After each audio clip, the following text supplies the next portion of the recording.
The White House says the U.S. will not levy threatened tariffs on Colombia after reaching a deal over returning undocumented migrants. Colombia's foreign minister says it's overcome an impasse with the U.S. after earlier refusing to let 2 planes of migrants land. For more, let's bring in Bloomberg Asia senior editor Bill Faries, who's joining us now. So, Bill, this is a fast-developing story. Talk to us about the latest and really these last lines that we've been getting from the White House. Yeah, this may end up being one of the shortest major trade disputes of recent years.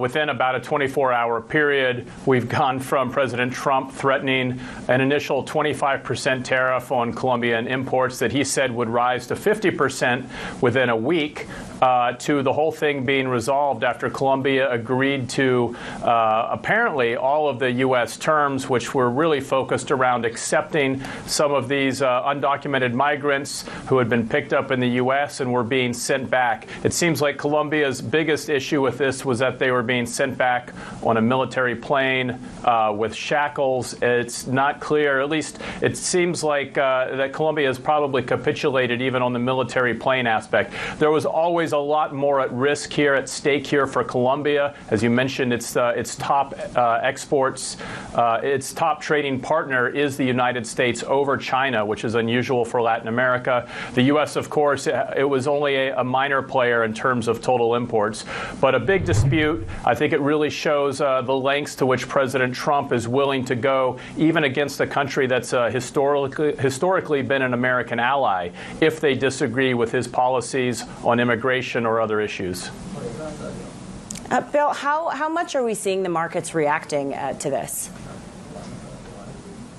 Well, we already knew that the peso was coming under considerable pressure because of that dependence on U.S. trade.